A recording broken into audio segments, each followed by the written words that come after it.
What's up, YouTube world? Hey, my name is The Real Daryl. This is my first video, and I just want to give a shout out to all my Boston Celtics fans. This will be my first video as I venture into the YouTube universe and discussing my favorite NBA team, the greatest franchise of all time, the one that set the bar, the one that set the standards, the Boston Celtics. So I just want to give my thoughts and opinions as I do more videos about the Boston Celtics and where I see them going as a basketball team and as an organization from let's say the 2025-2026 NBA season and on forward. So I want to go back into 2024 season. It was a great season for the Boston Celtics, of course. In that part of the season, they started off great from day one and ended up winning the NBA championship.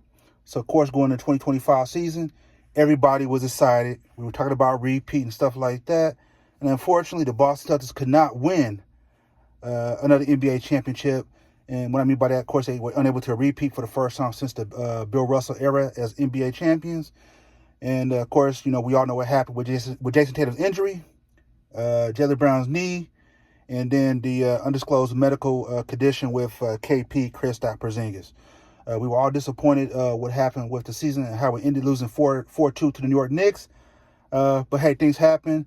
In order to win an NBA championship, you need luck, you got to have health, and you got to execute. And unfortunately, the big thing that hurt Boston Celtics in this past playoffs was the injury bug.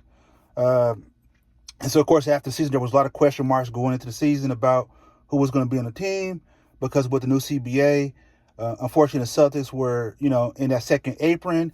They had to get rid of some players, and as we all know, they got rid of, Jrue Holiday, who was a great player with the Celtics, one of those key cogs that you need if your team is close to winning the NBA championship and could put you over the top because he just makes winning plays. So sad to see him go.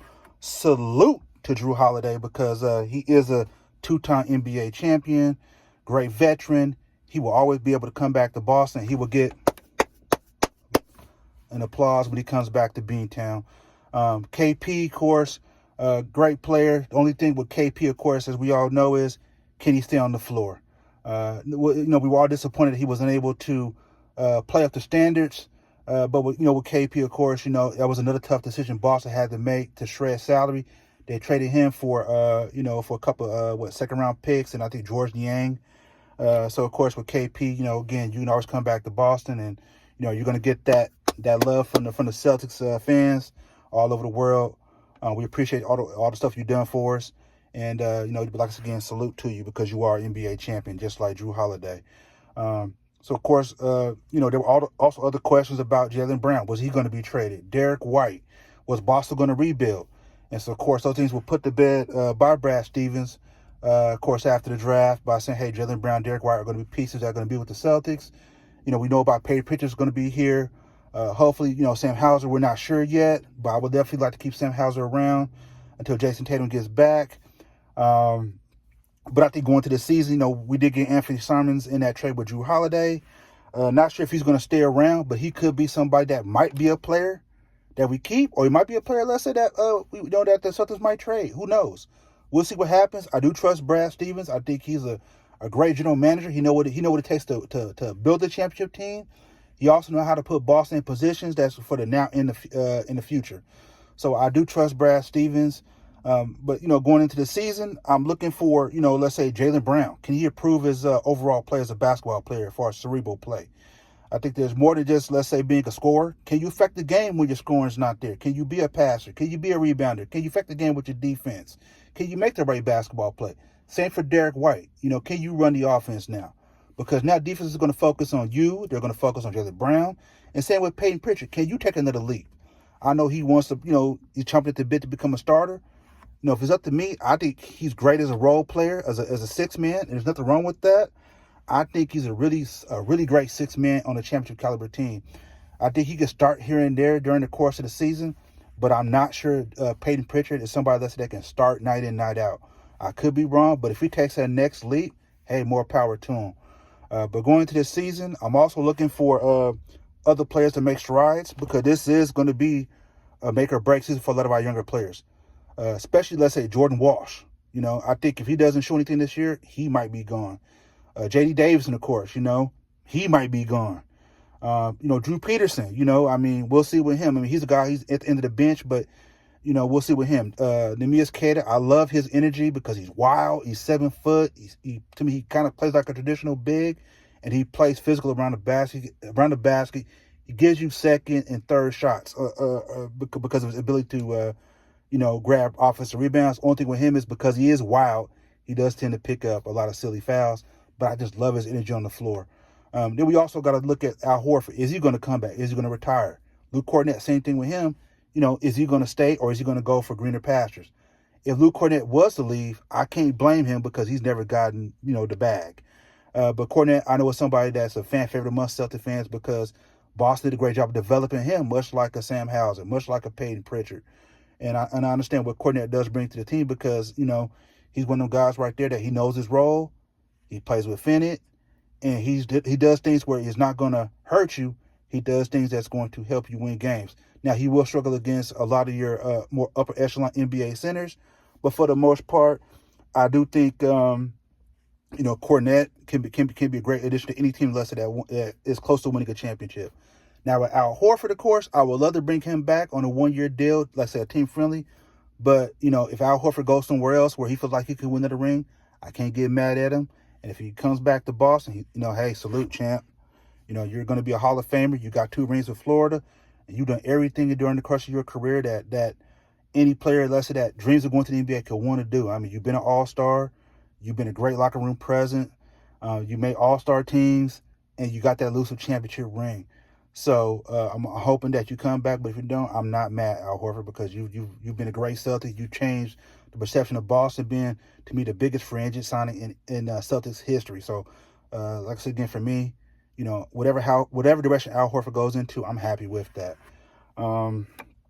Also, too, just my biggest thing going to season, like I just said, just seeing the younger players just see what they can do. So this year, I'll be able to relax as a Celtics fan because it won't be as much pressure because they're not, let's say a championship caliber team this season. So that's okay. I'm okay with that, Celtics Nation. I think we all should be okay with that. This year is just all about, let's say, letting Brad do his job, seeing which players, let's say, make that leap as a player, and seeing what they can do. And I think we'll be fun. And I think we'll be back to contention maybe like around 2028, maybe 2029, because we're going to have to rebuild our team again around Jayson Tatum. I hope that, they bring him back slowly. I know Brad has said that, but I think one of the things I would take from, his conferences that he did after the draft was he said a lot of this flexibility and assets. And so those are the 2 biggest things that you're going to have to get those things in order to build this team back to what we just saw the last few years. So, you got to look at the move he made with KP and Drew Holiday. That was a 2-year run. And going back on that, it would be a lot easier had the team repeated. And let's say the decision we're seeing being made now, it would have been maybe a much softer blow because we would be coming off the bubbly and the cigar smoke of a championship. But unfortunately, that didn't happen. But at the end of the day, I'd rather have one than have none. And there's a lot of teams out there that, hey, wish they could have been the Boston Celtics, Miami Heat, New York Knicks. Hey, y'all are almost champions. Maybe y'all could win. Maybe y'all could win a championship. And then saying, hey, but hey, y'all didn't. So, anyways, Celtics Nation. So, let's take it easy. Let's trust Brad Stevens. Let's trust his ability to make decisions that's going to benefit the team and organization in and out in the future. And we'll be back up in there.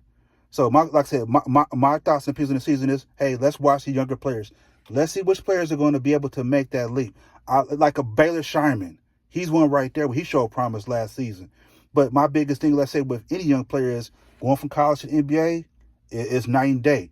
Yeah, a guy may look good in Summer League, but Summer League is not the preseason, and the preseason ain't the regular season, and then the regular season ain't the playoffs, and it ain't the NBA Finals.